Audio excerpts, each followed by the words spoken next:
My guest today is Professor Rita McGrath, who's Professor of Strategy and Innovation at Columbia Business School. Her recent book is Seeing Around Corners: How to Spot Inflection Points in Business Before They Happen. Welcome, Rita. It's a pleasure to be here. Yeah, thanks for doing this. As I mentioned, I have most of the people I talk to, I don't have any background in it. Um, this is something that I had a little bit of background in, so I'm really looking forward to this conversation. So I want to start with one of your papers from 2023. Mhm. It's entitled "Who Learns Fastest Wins: Lean Startup and Discovery-Driven Growth." So you say here most entrepreneurial ventures fail. Yeah, I can attest to that for sure. And most corporate ventures fail too, and I can prove that as well. Often more expensively, you say.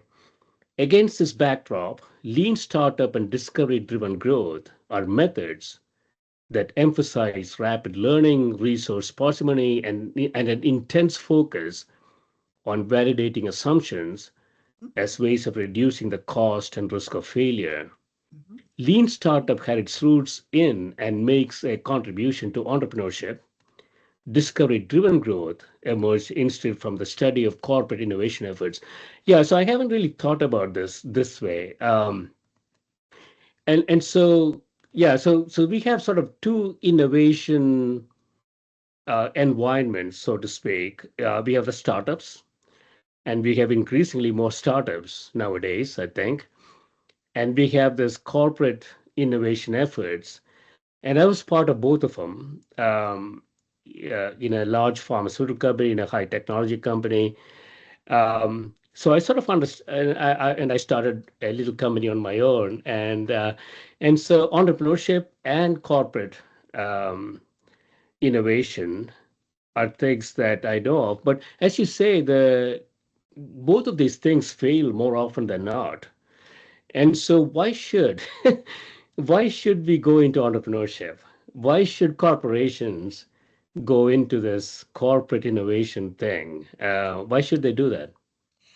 Well, the short answer is if you're only interested in, a few years or a few months of profitability, there's no reason to.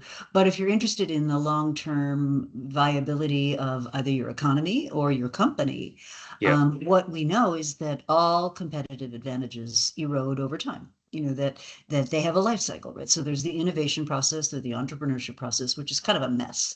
And Yeah. it's technologies and ideas and processes and weird things. And the job of the entrepreneur or entrepreneur is to create something out of that mess that they think might suit some need in the market, that might create value for some customer or user in the market.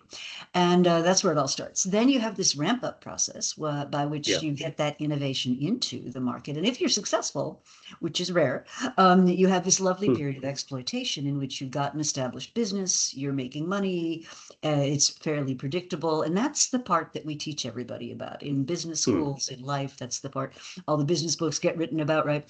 But then what happens next? You can predict it, right? Competitors will copy unless you got something that prevents them, an entry barrier or something that makes it really difficult to imitate. Yeah. Customers get bored. Customers are like, "Oh, what have you done for me lately?" I mean, think about it. If you Yeah. if you had told a human being 150 years ago, and we're talking like a nanosecond of historical time, Yeah. that it would be entirely possible to go from Sydney, Australia, to New York City in a matter of hours, not months, they would have stared at you as though you had two heads. So Hmm. customers get bored. And today, what do we whine about? We whine about, oh, the peanuts were stale. I mean, it's these things that were once absolute miracles come to be Yeah. taken for granted. So competitors will copy, customers get bored, and therefore, to renew your advantage, you need to go back and engage again in this entrepreneurship Hmm. innovative process. Yeah. So competitors get more creative. Consumers get bored, so to speak. Um, are we teaching the right things in business schools? Let me ask you a loaded question. So, you know, at Columbia, Wharton, and Chicago, people take, I don't know, six, seven, I think six finance classes. And what we teach is net present value. Mhm. So when I came to a technology company, a pharmaceutical company, quickly realized none of these things work. I wasted most of my time, firing up Excel and discounting cash flows and trying to determine a decision. Mhm. So are we wasting these kids' time by teaching them conventional finance that doesn't seem to work most of the time?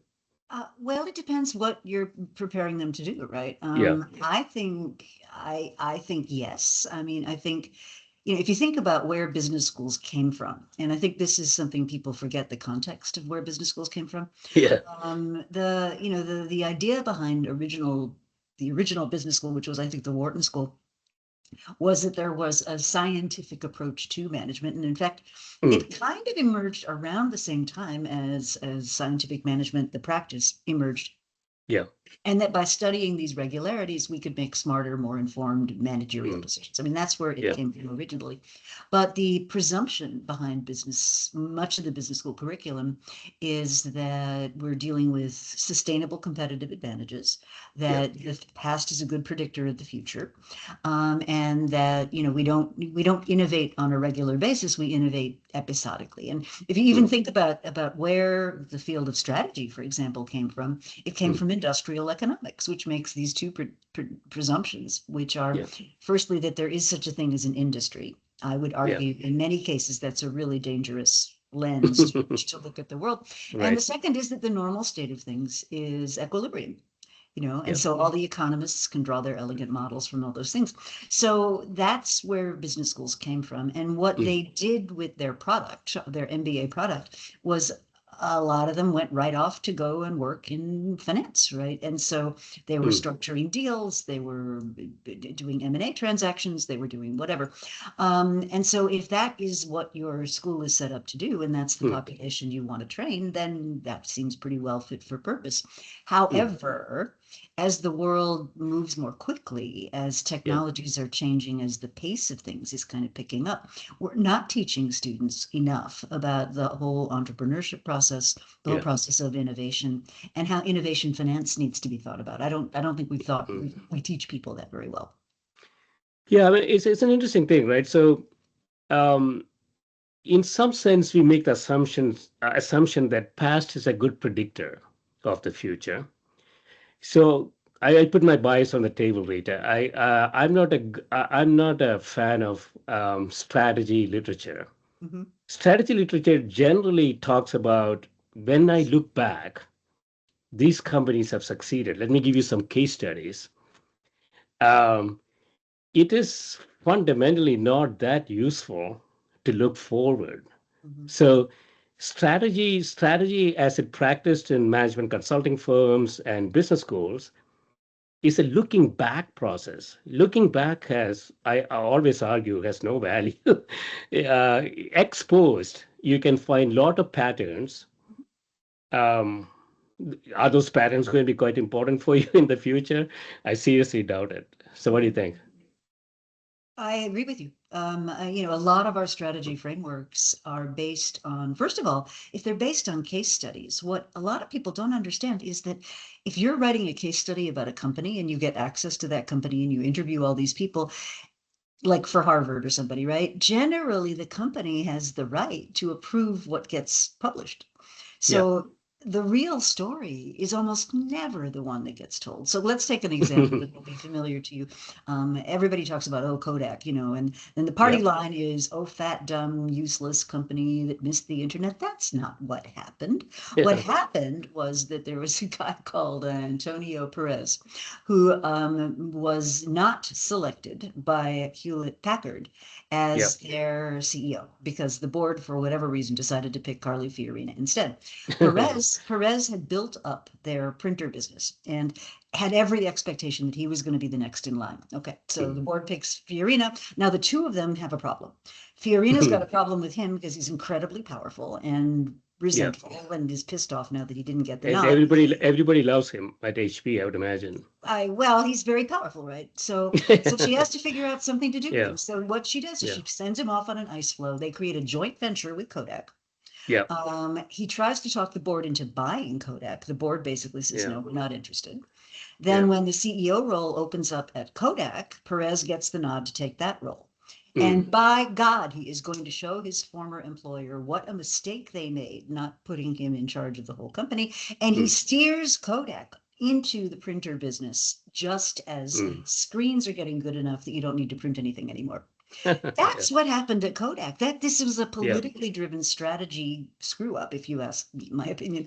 So, Mm. you don't hear that story when you read the sort of typical things about Kodak. The other thing I think Mm. that is problematic in the sort of business school version of strategy is there was a time when you could not make it down the halls of Columbia Business School without reading case studies about Dell, and then there was Nokia, and then there was General Electric, and then there was, I don't any number of companies, right, who subsequently got Yeah. themselves into deep, dark, terrible trouble. Now, I'm not saying there's nothing to be learned from them. What I'm saying is what we tend to do is we take these stylized historical cases, Mm. Yeah.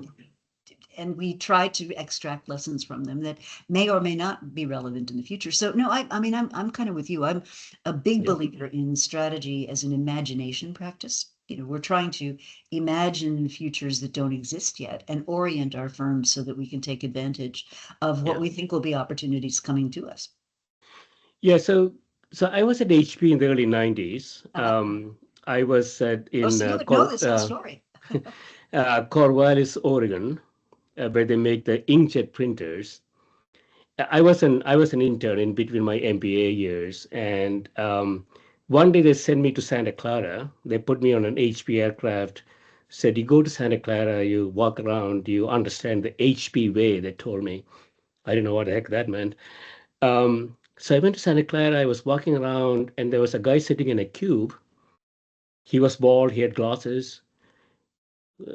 Reasonably bigger cube than the rest rest of the people, I would say. And he weighed me in. He sat me down, and he said, "Where are you from?" I said, "I'm from Corvallis, Oregon. What do you do?"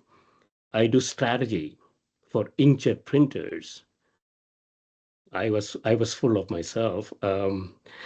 And he started asking me questions, how should we price this? How should we market this thing? I mean, what are our competitive advantages? And I gave him, I think, a lecture of about 45 minutes.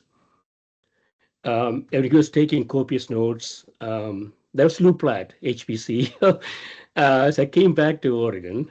I told the guys that, I met this guy, and he seems sort of interesting guy. He said, "Oh, that was Lou, yeah." So culture Mhm, is significantly important mhm, than mhm. strategy, I would say. What do you think? Culture is very important. Well, the old line about what Peter Drucker is attributed to have said that, culture eats strategy for breakfast. I think culture's huge. Culture's absolutely huge. And it is very hard to sustain a high performance culture. And we've seen that example with HP itself, right? Yep. Because on the one hand, you had this culture of sort of humility and curiosity and everything that sort of came down from the original Hewlett and Packard. Yeah. But they combined it with incredibly demanding high standards. Yeah. And that's the part people miss. They think, oh, it's friendly, it's cozy, it's lovely, but it can devolve into a clique very quickly. Hmm. Yeah. In a very large company, it goes down the hill very quickly. Can do. And so one CEO change Mhm, would dramatically transform the company. mhm, And we have seen that at Hewlett Packard Company.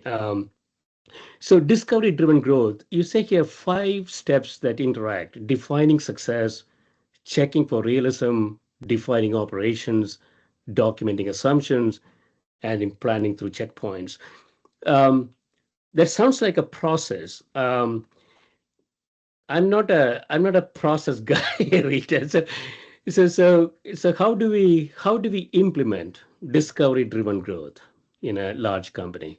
Well, it's part of a larger set of practices, right? So I think the first thing you need to understand is where you are investing your resources Yep. against different levels of uncertainty. So that's really how Yeah. you are thinking about your portfolio of activities, where you've got some things that are the core business, right? And that's where you want your discounted cash flow calculations and your NPAs crawling all over the place and all that. Then Yeah. you have things that are candidates to be your next generation core. So if I were to take an example today, Alphabet's Waymo autonomous vehicle is something like that, right? Yeah. If they can make it work, it could be a hugely important business for them. But right now, it's soaked up about $25 billion, and nobody even knows if we're going to accept autonomous vehicles, Yeah. in the future. But it's a new platform conceivably Mm. for Google. Now, as we get to the highest level of uncertainty, now you're dealing with a world I know you know very well, which is the world of options. Yeah. And so I think step one of implementing discovery-driven growth is you have to have a sense of where are you investing already, and how does that reflect your strategy? Yeah. Because I don't care what your document, that you give to your investors says, it's where you're putting your resources that are actually representative of your strategy. Yeah. And very few firms connect this, because what happens is there's these four things that come apart in companies. So the first thing is your strategy process. And when it's done right, I would argue strategy is highlighting the future. It's saying, this is Yeah. where we're going. Let's align around some perspective on what the future is going to hold. Then you've got your budgeting process, which in Yeah. most large organizations Yeah. is, it's very political. It's driven by past resources. It's driven by past results. It gets very much into the power struggles among the senior people, and it Yeah. anchors you in the past. Then you've got your project governance process, which is what's in and out of the portfolio. And a lot of times, Yeah. people making those decisions have absolutely no visibility or connection to either strategy or budgets. And then Yeah. you have the process by which people feel that they're going to get ahead in this organization. And a lot of times that's not connected to any of the above. So what Mm. ends up happening is you have these four things that are operating on different timescales with different mechanisms, with different software behind them, with different Yeah. drivers, and it's a big mess. So I think, Yeah. getting organized around that is where I would start. Then I think what you want to think about is, have I made my strategy absolutely clear? Mm. And in most cases, companies have it. So something I do with a lot with firms is I'll have them develop a set of scorecards. And it's a very simple process. I mean, simple seeming, but quite challenging when you think about it, which Mm. is, if I had to pick somewhere between 14 and 15 variables that Yeah. tell me whether I'm in or out of my strategy, right? Yeah. What would those 14 be? And then how Yeah. does a given idea map against those 14 on a scale where I like to be very extreme? So like the Mm. best is a 9, like the is, a 3, and undesirable or unattractive is a 1. So I'll give you an example. I was working with a company that makes, of all things, curtain walls. They're the Mm. walls that go into buildings where the windows go in. Yeah. And they were just in a mess. They had a portfolio that didn't make any sense. They didn't know when. So we forced them to go through this exercise. And one of the things that came out of it was, we're spending a lot of time chasing RFPs, when what we Yeah. should be doing is spending our time getting specified into the design of the thing before we Mm. even get to the RFP stage. Yeah. So let's go upstream and work with the architects and the designers and the people who are interested in what's Mm. happening, earlier on in the process, than waiting to the very end and hoping maybe they'll pay attention to us. And that was a real breakthrough, and it changed their Mm. strategy completely. Yeah. So you mentioned sort of budgeting. So I want to give you another quick anecdote. So from HP and Deloitte, I came to a large pharmaceutical company on the East Coast, and this was mid 1990s, and the company was growing like 30% a year. Everything we touched turned into gold, and so we were investing $4 to $4.5 billion a year. All processes were breaking down completely. So I had a group of about 20 people. From my HP days, I isolated them to a different area. We created our own culture in the East Coast Pharmaceutical Company, and we created a machine learning system that allowed the company to invest the 4.5 billion more efficiently. This was before the famous search company was formed, and before artificial intelligence became common common information. But it didn't continue, So I was there only for 5 years, and it was against the company's culture, so to speak, right? So it goes back to the culture question. So people used to tell me, "We are a 100-year-old company. What the heck do you know about life sciences?" And I know nothing. uh, but I think you guys are investing sort of haphazardly. You have to sort of put some structure and systems around it. Nobody nobody bought that. But the top guys were, very much in support, Mhm. because they were really had pain, to look at this whole budget process, right? Um, so we have a sort of a intersection of culture change, fast growth, um, a sort of rigid legacy aspects of a company. So a legacy company growing very fast is a dangerous situation. I think that's what I learned from that. Yeah. Absolutely. Well, the research on corporate venturing shows that it's very cyclical. And my friend at Stanford, Robert Bergelman, has a thesis about why that is. And so he says, well, there's two conditions you could be in. Your core business could be healthy and delivering great results, which is what you're Yeah. talking about. And there's lots of cash around. And so you have these ventures that they're able to get funding because there's lots of money floating around. Mm. But they're not considered central to anything that we're doing. So the question then they're like orphans, right? It's like what? Yeah. Then you can have a situation where there's plenty of cash and the core business is in trouble, and Mm. that's where corporate venturing kind of has its best shot, right? Mm. That's Yeah. when you're most likely to have management attention and people saying, okay, what's next, and la la la la. Now, Like a Procter and Gamble or McDonald's or something like that. That's what you're thinking? well, Yeah. take something like an Amazon, right? Amazon. Yeah. When web services was first suggested. Yeah. Um, Amazon was sort of stuck in this low margin Yeah. retail, growing very fast, but Yeah. kind of low margin world, right? And it wasn't until they got web services that they were actually able to get into much higher, much higher margin. High margin businesses. Yeah. Yeah, high margin, high growth businesses. Yeah.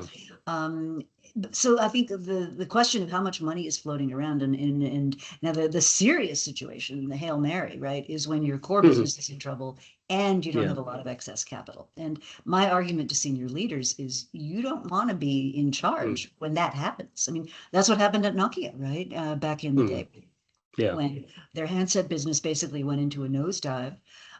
They sold it off in desperation to Microsoft, Mm. Mhm. and it ended up getting on the chopping block the minute Satya Nadella could get in charge of that company, Yeah. because it didn't have a growth future as it was Yeah. configured. Now, what a lot of people don't realize, because Nokia is no longer really a consumer-facing brand, is the company today is fine. There's a guy called Yeah. Risto Salinen, I think his name is, who's a Finnish entrepreneur. He's a brilliant, brilliant guy. And they put him Yeah. in charge. And he looked around and he said, what does this company really know? It knows networking. And he got them Oh. into networking. They bought Bell Labs. Just the company's great today, but it's not a Yeah. consumer facing company anymore. Yeah, I mean that's really, I mean, for me that is really strategy. So AWS is a good example. There was a lot of complementarity. I mean, Amazon is a data company, Mhm. and if I push to the periphery to store data, or to process data, and then outsource that to others who could use the same competence, I could use it, and I'm using it. And whatever excess capacity I might have, I can just sell it.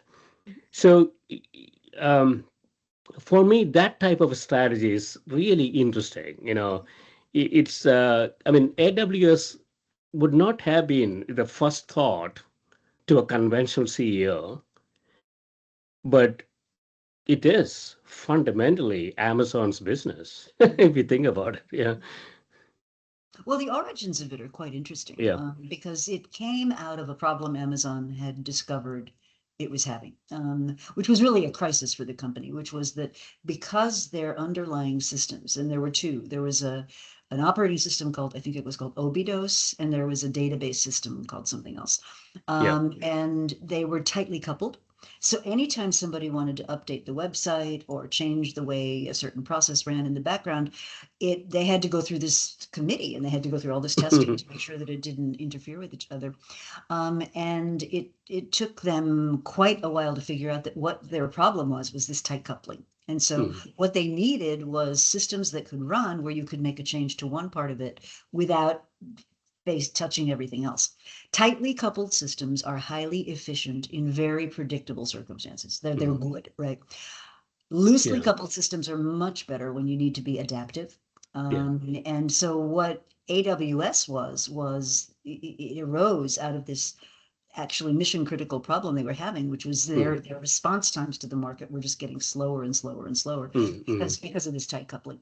So they went out and Yeah. made a bunch of acquisitions, and I know one of them was led by a guy named Benjamin Black, and I forget the name of his boss, but the two of them kind of over, in discussion one night, I'm told, were sort of said, hang on, if we can use this, what about Yeah. other companies? Like if we could genuinely isolate the data that belongs to you from the data Yeah. that belongs to me, and run processes which can, not interfere with each other, maybe that's Yeah. something other companies would buy. And that was the insight. So, Yeah. and you'll appreciate this. So they brought the idea to Bezos, who was CEO at the time. Yeah. And Bezos loved it. And he said, okay, I want you guys to dump everything else that you're doing. And, Yeah. if you think about it, so Amazon's sort of in Seattle, kind of up here in the United States, if you were looking Yeah. at a map, Yeah. he moves them to Florida. Like as far To away the from the other mothership. corner, the other corner of the country. Yeah. Exactly. As far away from the mothership as possible. And he dedicated Yeah. them full time to doing this. Now, this is the other thing that Mm. companies systematically get wrong, right? They are Mm. too afraid to put full time people fully in charge of their ventures. They sort of sit Mm. around going, well, George, every Friday at noon is your time to be innovative. It doesn't work like that. And the reason it doesn't work, and Yeah. this is back to culture, if I'm work for the kind of company where I can have a nice, safe job with, a hierarchy Mm. and a ladder and everything else, but Mm. if I have the courage to go work on a venture full time, and we know they're failure prone, so we know it's not going to work out. Mm. Who's likely to volunteer for that? Yeah. In the typical career sense. So I'll give you an example of a company that's Yeah. Yeah. got structures that kind of counterweight this, and that would be Corning. Yeah. Corning Yeah. Advanced Materials, their stated strategies, they want to be 10 years ahead of their customers. So to do that, right, you really have to be willing to take some big judgment calls around how you're going to put your resources there. But here's the interesting thing. At the senior most level, Yeah. everybody's compensation, everybody's bonus depends on how well the company is doing, not on Yes. each individual division. And Yeah. so the way that they look at failure is kind of at a corporate level. Let's understand if that's our strategy, we need to be prepared to take swings. We need to be Mm. prepared to have misses. And at a company level, that's going to be good for all of us. Mm. So it kind of nullifies this tendency for people to say, well, betting your career on venturing is really risky. Mm. Because in too many companies, corporate innovation are great jobs, but lousy careers. Yeah. So that's why I'm a big fan of stock options and not a big fan of bonuses, which seems very ad hoc. um, but if I'm giving my senior guys stock options, if the company doesn't succeed, Mhm. it's worth zero. But If the company does succeed, it's worth something. So that in itself gives them an incentive to pull together to make the company successful, right? So stock options, I think, is a good instrument to do Mhm. this. What do you think? I would agree. I would agree. So if you look at the way this has been expressed in other companies, one of my favorite examples is, private equity. I mean, the original robber baron people. Well, Pete Yeah. Stavros at KKR said, wait a minute, if we are acquiring a company and we can get everybody in that company to think like owners because we've given them an ownership stake, Yeah. um, yes, they're going to get a big payout, but we will also get a big payout. So an example of this is they bought CHI Overhead Doors, which is, as the name suggests, they make overhead doors, for about 500 million. They Hmm. held it for 9 years. They gave each of the employees a tranche of ownership. So it was structured as an employee stock ownership plan. Yeah. And when they finally exited with a sale to Nucor, they held it for about 9 years. They exited with a sale to Nucor. They got $3 billion for it. Hmm. And each of the employees, depending on their seniority, got a big life-changing amount of money. Yeah. Yeah. Now, the reason I think that's an interesting story is if you think about what's going to make a company like that valuable, right? It's some guy on the production line going, Hmm. whoa, whoa, that lathe, I think if we set it up differently, we could double the throughput on this thing. It's like these thousands of micro decisions that get made. And if you're Micro thinking decisions. like, Yeah. and if you're They all thinking like, matter. They all they all do, matter. they do. Yeah. And if you're thinking like an owner, Yeah. you're much more likely to be interested in doing that than if you're just a, pair of hired hands. Yeah. So I want to go into the transient advantage paper. So you say your strategy is stuck. For too long, the business world has been obsessed with the notion of building a sustainable competitive advantage. That idea is at the core of most strategy textbooks. It's central to the success of companies on the most admired list. I'm not arguing. You say that it's a bad idea. Obviously, it's marvelous to compete in a way that others can't imitate. And even today, there are companies that create a strong position and defend it for extended periods of time. But you're basically saying, yeah, competitive advantage, the stuff that we've been teaching in business schools, um, it's not, how should I put it? It's transient. Mhm. Things change, customers change, competitors change, technologies change, actually. It's a bigger deal now. And so it's not about competitive advantage. It is like how do you go from X to X prime to X double prime at the optimum points of transition, right? That's what you call transient advantage. Yeah, yeah. So if you think about a company like I'll just pick up on Google, let's say, right? Yeah, And if you look at let's just take the mapping business just as a model. So who was dominant in maps, right? Well, yeah. You had Rand McNally, right? I mean, Rand McNally is the company that is the reason we have numbered highways. It's because they made the original printed maps. Oh And the wow. trouble, Okay, and the I didn't trouble, know that. Yeah, yeah. So and the trouble is that when yeah, you had to have names of streets on these maps, yeah. as the country became more crowded and as cities grew, they couldn't fit the names on the maps. And so Rand McNally lobbied Congress for a numbering scheme which would allow them to say, Oh okay, this wow. is Okay. this is Highway 72. So you had Yeah, Rand McNally. Later on, you had AAA, right? yeah. I mean, all these players like so dominant in mapping. And so who comes along and completely unseats them originally, and this is going to be old news for some of your listeners, it was Hmm. MapQuest, right? So Oh it yeah, was a startup. MapQuest. Yeah. Remember MapQuest? Startup called Yeah, MapQuest. so when I say Uh, MapQuest, my daughter will laugh out into right? some Right? sort of hysteria. Yeah, yes. People forget that MapQuest was one of the original guys. And so what did Google do? And I mean, this is also very interesting because Google's business model is not to sell maps or Yeah, navigation or anything like that. Their model yeah, is to get eyeballs so that they can, use that attention for other parts of their business. So essentially, they can subsidize the mapping business, yeah. I which mean, is exactly there's a search company. Foundationally, there's fundamentally a search company. Yeah, right. But what they yeah. did was they made a couple of acquisitions of firms. They figured out how to get the Pixel phones, remember? Oh yeah, And they got the map. Their mapping thing was like number one on the yeah. Pixel phones, and so they kind of matched the existing incumbents on the criteria that mattered, and then they Hmm, did just a little bit better on other criteria. So it hmm. comes loaded on the phone. It's really easy to use. It gets me where I need to go. And so you're not really building a competitive advantage in mapping, which is, I go back to something I said earlier, which is if Yeah, you define yourselves through an industry lens, I think it's incredibly dangerous because Rand McNally was not sitting around saying, oh my God, a tech company is going to wipe us out. In yeah. fact, the CEO of Rand McNally was actually quoted as saying, I don't think paper maps are ever going to go away. People are still going to want to consult them the same way they're going to want to open up their Right. newspaper every morning with their cup of coffee. Right.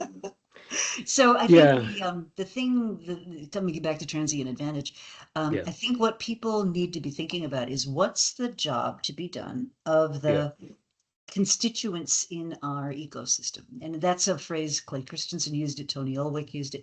But the idea is don't think about making a product or service. Think about creating some solution that somebody's going to hire and fire. Mm. And most organizations are pretty bad at looking at their world through that lens. Because Yeah. obviously, once we now know it's so much Mhm. easier to consult a digital map than it is to kind of flip, through these large, large things as you're going cross country. Yeah. I mean, I remember when I was a kid, you used to go, part of the ritual of going on vacation was you'd go down to AAA and you'd get what was Mm. called a triptych. And you'd say, oh, I want to go from, Rochester, New York to San Diego. And they would actually print out the route and you flipped each page as you went. I mean, that's how they did it back in those days. Yeah. Was it Andy Grove who said only the what is it? Paranoid survive. Only the paranoid survives? Yeah. So I've been a paranoid all my life. Um, and I tell my daughter nothing is determined. Everything is unpredictable. And so being a paranoid has some distinct survival advantages because you're never comfortable Mhm. with where you are and what you're doing, what your business model is, and how much money you're making. None of those things are, as you say here, they are all transient in many ways. So understanding life is transient Mhm. is a hugely advantageous thing, I think, right? Oh, it is. Yeah, I would agree. I think that, one of the things that we do see in strategy is this Yeah, pattern where a company gets going, makes a huge amount of money. The people that come in later weren't there at the beginning. yeah, They all they look around and see is the success. Then you have these patterns that can sometimes come in if you're not really careful, which is now people go into defensive mode. So rather than yeah. being, the David going up against the Goliath of the industry or whatever it is, now we're Goliath and we're trying to protect ourselves. And Mm, the minute that kicks in, you're just leaving yourself incredibly vulnerable to what yeah, might change. And when one of my favorite stories about this is if you yeah. think about men's shaving. I mean, who could be more Oh, yeah, dominant in men's shaving than Gillette, right? I mean, forever. yeah, Gillette. But along comes this scrappy little upstart, Dollar Shave Club, and you yeah. know they create this viral. I have their products actually. Yeah, Yeah. yeah. But they create this viral video, and now Yes. Dollar Shave Club doesn't have to build servers. It can use Yeah. off the shelf. It can use off the shelf e-commerce software. It can reach out to people on Facebook and whatnot. Yeah. And they basically caused massive erosion in Gillette's market share. Now it's still a great business. Don't get me wrong, and it's very well Yeah. run and all that. But these guys did not see that coming. Or Didn't if see they that did, they coming. didn't Yeah. want it. Yeah. So another case I'm looking at right now is the movie business. Yeah. This to me is a case of not strategic blindness. It's a case of I don't want to see it, therefore I'm not going to look. So Yeah. you may Yeah. like just last year, this AI actress called Tilly Norwood Yeah. was released into the world. And Tilly Norwood's a very interesting thing. She's got an Instagram account. She's got a Facebook representation. She's now got an agent. And the company that created her is basically saying, no, this is Yeah. another form of artwork. Well, Hollywood went nuts. They're like, this is Mm, completely outrageous. This is going to put actors out of work and la, la, la, la, la. mm. And I'm thinking to myself, we had Toy Story in 1995. We've had Yeah. AI avatars and things for two And that was decades a now, beautiful movie, the original Toy Story. right? I mean, Right? incredibly beautiful. Yeah. Yeah. But my Yeah. point is just we've had entities that were not actual actors and actresses for a long Yeah. time. So why are they so Yeah. shunned? Yeah, so I think this sort of summarizes the wave of transient advantage. You say here, companies in high velocity industries must learn to cycle rapidly through the stages of competitive advantage. They also need the capacity to develop and manage a pipeline of initiatives, since many will be short-lived. So this is truly a portfolio management problem. The finance guys understand it. Um, So when I was this life sciences company, I've been telling them what we have is a portfolio management problem. We have 400 different life sciences R&D programs running. We just have to demonstrate that portfolio is maximized. And they looked at me and saying, "What the heck are you talking about?" But so in real markets, in real companies, they also have a portfolio management problem. But I don't know if they approach it that way. What do you think? In what kind of companies? Any large company, Oh, so take a it's huge. technology company, life sciences, aerospace, Absolutely. it is fundamentally a portfolio management problem, It isn't is. it? I agree. Yeah, it absolutely is. And very few companies that I know of Yeah, manage that well. And there's a number of reasons for that. Part of which has to do with, we make these decisions about structure, which have yeah, all these unintended consequences. yeah. And we don't go back and say, well, wait a minute, are we thinking about this the right way, right?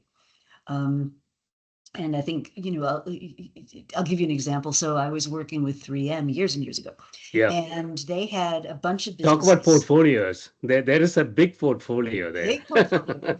And the business that we were Yeah. honing in on was the business that really served, call it like the printing, mailing, packaging part of the world. So sticky tape, Yep. glue, abrasives that help you do things, those paper, paper that doesn't tear. But so they had all these products which were going into packaging, Yep. but they were all getting squeezed by competitors. There was this thing. And so the head of strategy at the time tasked myself and some of my colleagues with, well, what would you do if you wanted to do a strategy for this packaging division that wasn't doing well? And we said, well, we think you should take all that stuff and turn it into a service. And so this precipitated some just complete unorthodoxies at 3M. The first Mm. was that they actually found they had to use other people's machinery to create an effective packaging service. This was Yeah. this was like unheard of. We always invented it ourselves.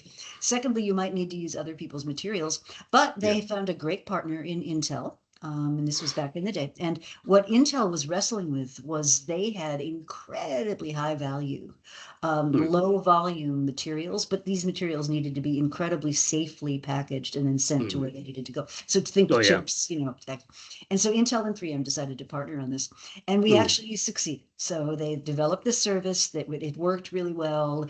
The client was delighted. It was great. And then it came time to send an invoice. Mm.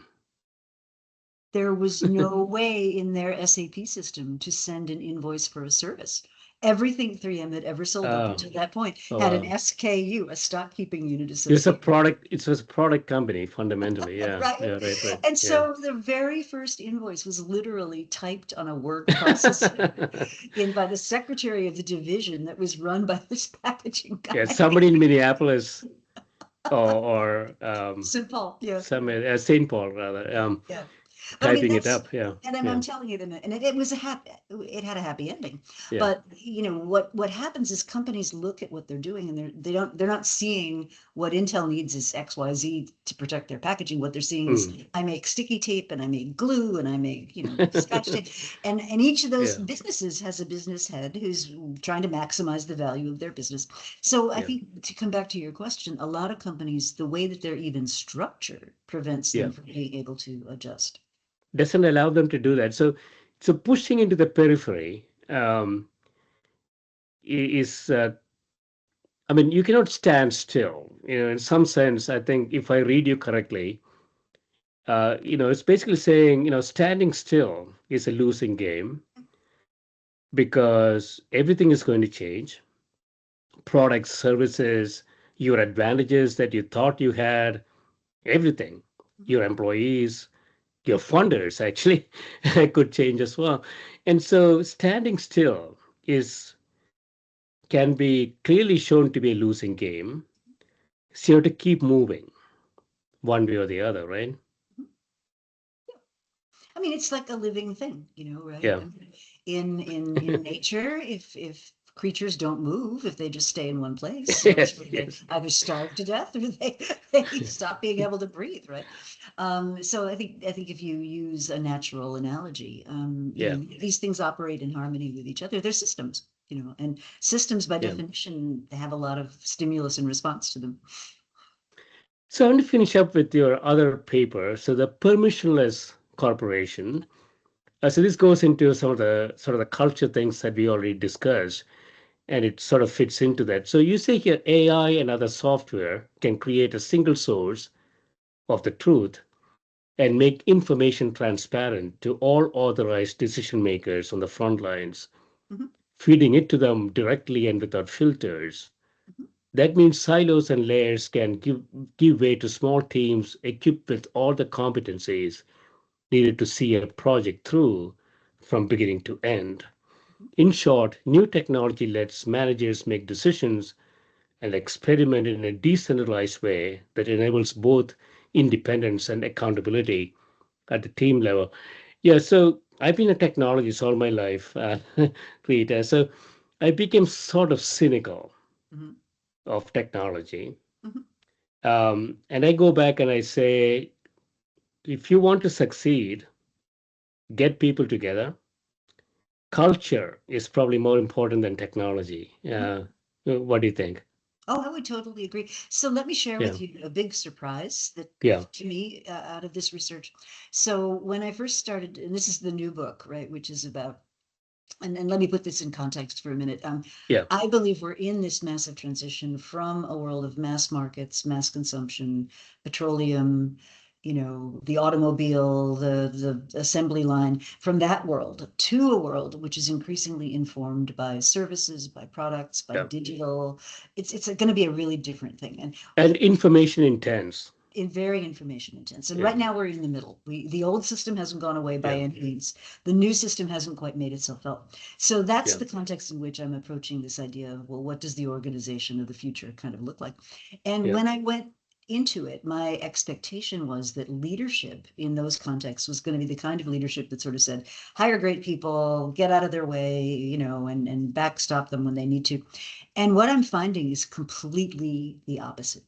Hmm. Completely the opposite.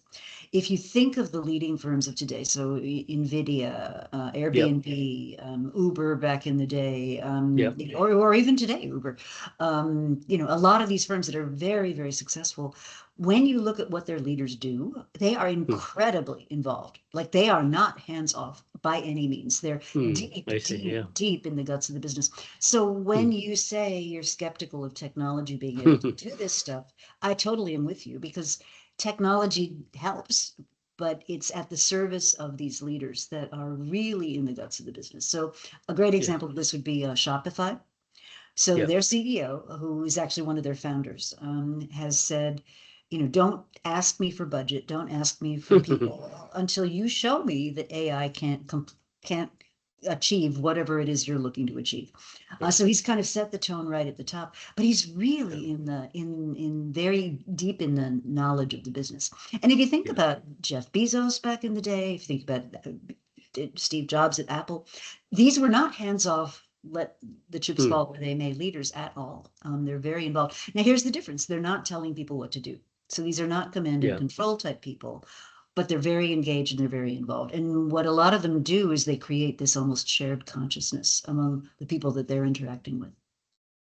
Yeah. So there's a bit of a tangent, Rita. I want to ask you. So when I was going through business school, um, most of it is what quantitative um, spreadsheet work, so to speak. The structure was fairly determined. You have C-level execs, and then you have operating managers, and you have operators on the factory floor type system. And we have been teaching that. And in some ways, we are still teaching it, I think. I don't know. I haven't been to a business school for a long time. But have we changed our attitude, how businesses work? Or are we still teaching them, you know, fire up your spreadsheet and PowerPoint documents and all of that stuff and do the right thing? I think well, it's like any big shift, that happens to an institution.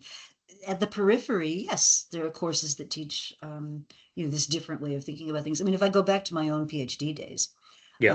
I joined Wharton and was working in my PhD is from the Social System Sciences group, which was founded by Russ Ackoff. back in the day. Oh yeah. And Wow. Okay. Russ made the argument many years ago that Mm, we have to stop thinking of organizations as machines. We have to start thinking of them as systems. And mm. systems have properties that cannot be decomposed. And this was his mantra for years. And he proved unable to get Wharton to change. So he left, formed his own thing. But I still think we're not teaching enough about, really taking a systems view, because Yeah. unexpected systems have these properties that are not always obvious. So I'll give you an Yeah. example. Back in the day of Continental Airlines deep dark Oh yeah. troubles, the Continental whole became united yeah, ultimately. they Yeah. ultimately merged, Yeah. which was a shame, but that's a whole other conversation. Anyway, back in the day, Yeah. they were in deep dark financial trouble, and so they put an incentive in place for their pilots Okay. to save gas, to save fuel. And if a pilot saved us, came below a certain bar for the fuel usage, they would get some kind of bonus. And Yeah. guess what? The pilots responded to that. So what did they do to save fuel? Well, they didn't turn the air conditioning on. So you're sitting in a jetway in Yeah. Phoenix, Arizona in the summer, and Yeah. sweat is like literally dripping down your face because the pilot's not willing to turn the air conditioning on. Right. Even worse, they flew the planes more slowly.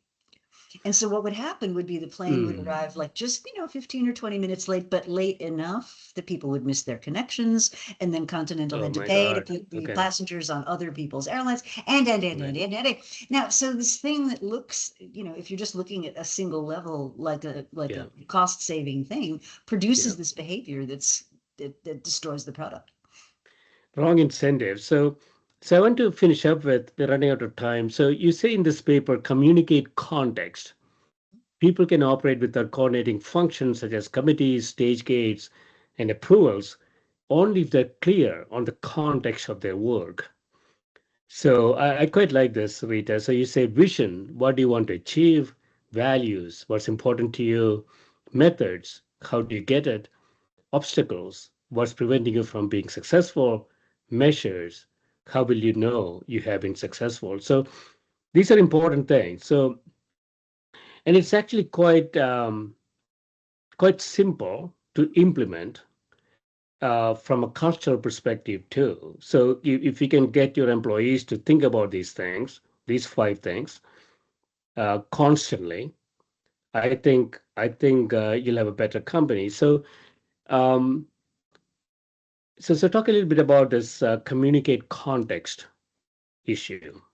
Right. So a lot of times people are very confused about what does good look like, what does success look like, what is it we're trying to achieve in the world. And unless they understand that, it's very hard for them to make independent Yeah. decisions. So I think part of the craft of leadership is saying, well, let's be really clear. So let's take Netflix, right? Netflix for years has said our primary competition is sleep. you know Yes. and so Netflix has been very clear about here's what we want to achieve. We want subscribers to spend as much time as they possibly Yeah. can with Netflix, but at the same time we don't want to overspend on content. So we've got this delicate balance we're trying to strike between appealing to our watchers, our users, Mm, but not spending too much on really popular shows. So like mm, if I'm going to buy, I don't know, the Queen or something, that's a mm. very expensive proposition. So I can't Mm. over index on that because that's now going to dilute the rest of my offering. So I think most people at Netflix are super clear about that. Yeah. And that allows them to make decisions that are in line with what they're trying to do. Mm. Procter and Gamble, to take just a completely different kind of Yeah. Yeah. company, under A.G. Lafley, absolutely clear. The customer is boss. Our Mm. strategy is about being relevant to the everyday lives of consumers every day, right? And so if you work at Procter and Gamble, it's got to be customer oriented. It's got to be Yeah. something that they use regularly. It's Yeah. not going to be like a one-time, once and done, and it's probably not technology or something like that. It's a thing that consumers are going to use. And so, within that, there's Mm. huge amounts of scope, right, for doing Yeah. things. Yeah. But it gives people clarity around at our core, here's what we're trying to do. And this gets to something I think that is relevant to the context discussion, which is how do you center your company? And mm, I don't think we think enough about that. So if I were to mm, take Fujifilm, which is one of my favorite examples, mm. you took Fuji and Kodak and mapped them against each other in, say, 1975, you would have seen two very similar business models. Yeah. And today, Fuji's a thriving entity, and we all know that Kodak has really struggled. Yeah. Well, what Fuji did was they saw the cliff coming. They saw, digital coming and Yeah. making what they were doing less relevant. And so what their CEO did was he created a small operating committee, and he said, I want you guys to spend your full time going out and finding markets where our technologies are relevant. And so Yeah. they were a film company, and all of a sudden they're in cosmetics, they're in medical imaging, they're in, just an astonishing array of end Mm. products. But what makes it coherent is this is the technology stack that we have, and these are the end Wow. Okay. markets where we're going to use those.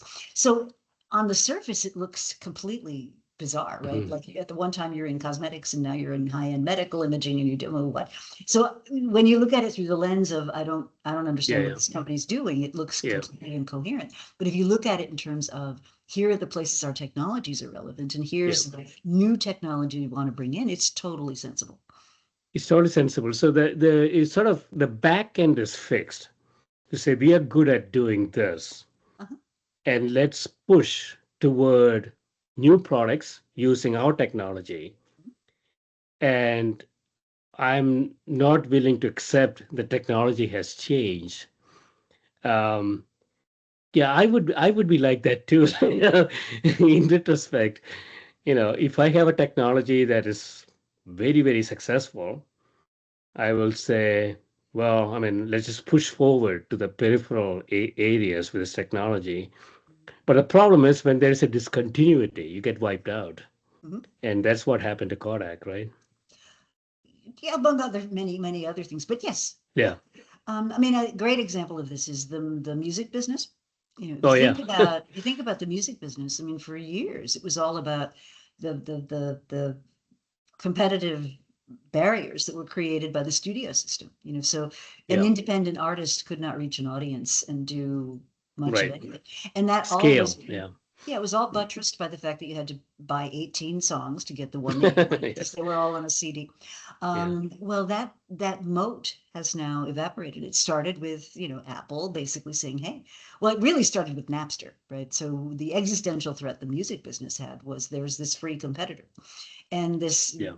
this teenager basically invented this technology to rip, MP3s from the air and sell them.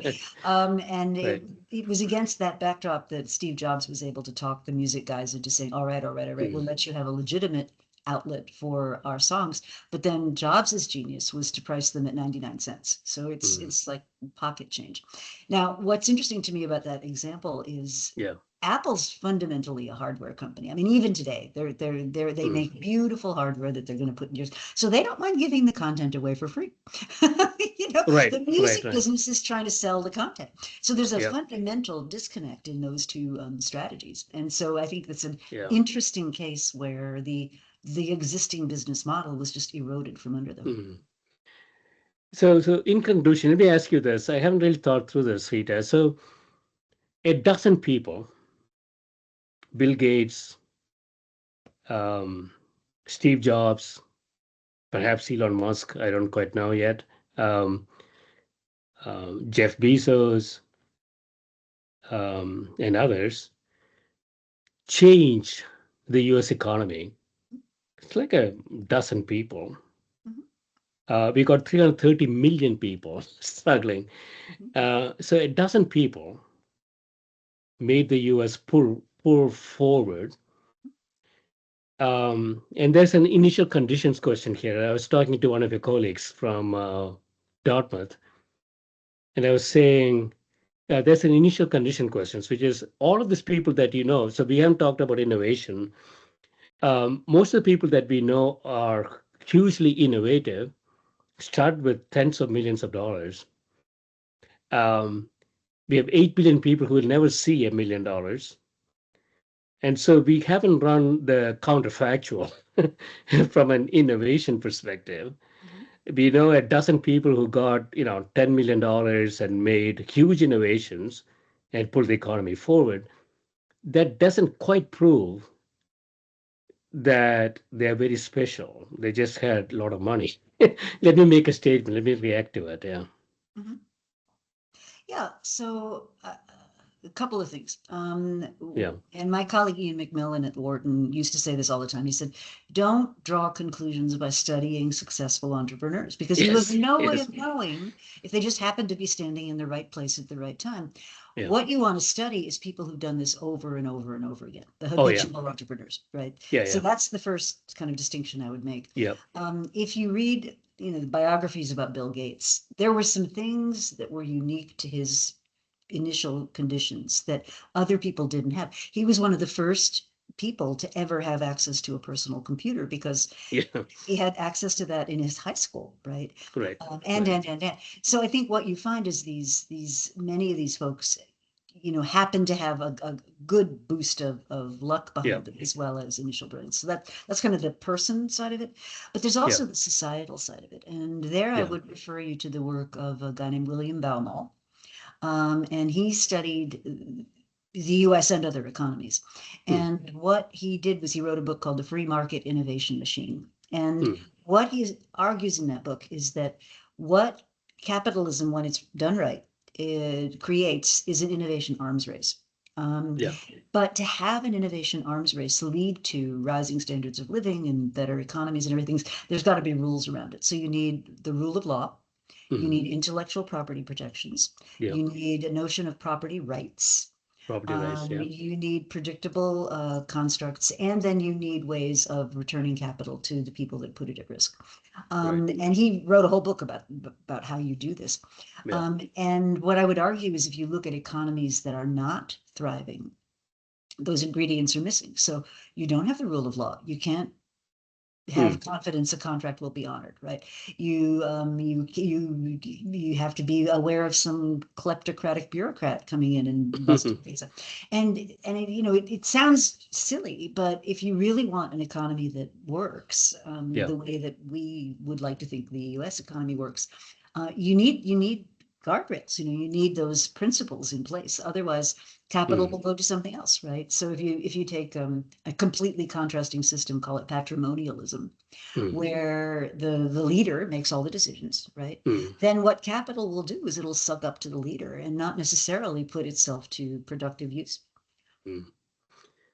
It make me feel better, Rita. So, in spite of all of our tactical deficiencies that we have seen last few years, I think we will still come out on top of Russia and China because we have free market capitalism.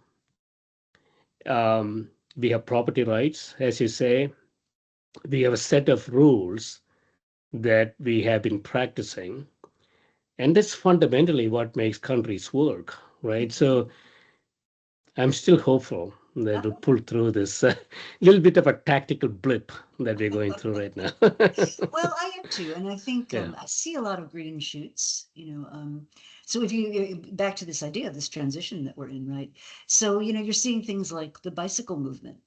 Yeah. All across the country, people are really, whether they're motorized bikes or stationary bikes, but you're seeing this huge amount of trips that in the past would have been taken by automobile are now happening by bicycles. I mean, that's really interesting to Hmm. me. You see, there's a guy that invented an electric scooter in Africa, Yeah. but it's designed to carry like 4 to 5 people and run over really rough terrain. He's an ex-Tesla guy, and he said, Yeah. "We're gonna I have combine." seen that in India for forever. I mean, they're Yeah, carrying five people on a yeah, scooter. Yeah. yeah. But I think the innovation there is it's really inexpensive. It's like for Yeah. $1,000 you can get this effective motorized vehicle. So we're starting to see places where these things are starting to really Yeah. improve people's lives and introduce more efficiencies and more growth potential. Excellent. Yeah. So we have to remain hopeful. Yeah. So thanks for spending time with me, Rita. This Oh, was it's a pleasure. so good. Yeah. Thank Great you. conversation. I appreciate you inviting me. Thank you. So I'll put this together and send you all the details. Great. Sounds Thank good. you. Okay. Thanks. Bye. Bye.